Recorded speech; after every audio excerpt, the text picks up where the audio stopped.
সদস্য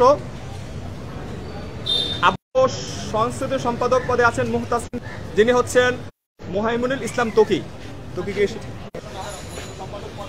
আমার ফ্যান ওদের ঢুকে গেছে ভাই, তখন তো কিছু পাওয়া যায় না।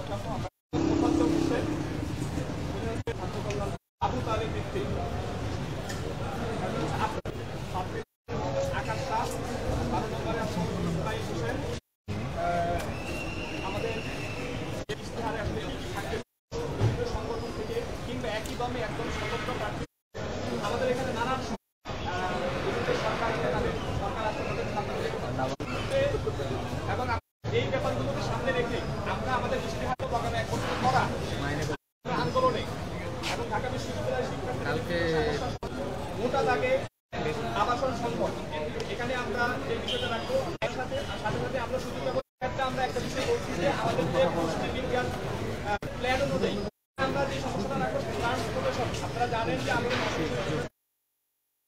ঢাকা বিশ্ববিদ্যালয়ের ভর্তি হল এবং বঙ্গমাতা হলের জন্য এটাই ডিজিটালাইজেশনের জন্য আমরা ইয়ে করবো। সেক্ষেত্রে আমরা অলরেডি অপেক্ষায় আছি।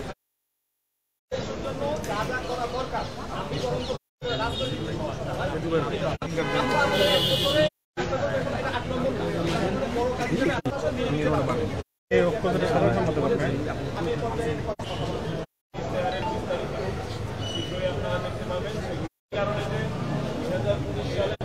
স্বাধীনতা গণ অভ্যুত্থানের যে প্লট ঢাকা বিশ্ববিদ্যালয়ের কাজ আমরা এই প্যানেলের যারা সদস্যবৃন্দ আছে তাদের দ্বারা সালের নভেম্বর মাসে বিশ্ববিদ্যালয়ের কেন্দ্রীয় গ্রন্থাগারকে অনেক ছাত্রীদের পরবর্তী যেই সংকট ছিল সেটি আমরা সবাই জানেন করে এবং অজ্ঞাতনামা 1000 জনকে রেখে ঢাকা বিশ্ববিদ্যালয় পর্যন্ত যাওয়া। এর পাশাপাশি ঢাকাদেরকে আপত্তি ঢাকা বিশ্ববিদ্যালয়ে যে নামক প্রোগ্রাম আয়োজন করে তাদেরকে আসছি। এর পাশাপাশি 2009 সালে পিলখানা হত্যাকাণ্ড সেই ব্যবস্থা সবগুলো বাস্তবায়ন করে ছাড়বো ইনশাআল্লাহ। আমি এখন আমাদের যিনি এজিএস প্রার্থী ফাতেহা শারমিন এমকে তার বক্তব্য প্রদানের জন্য আহ্বান জানাচ্ছি।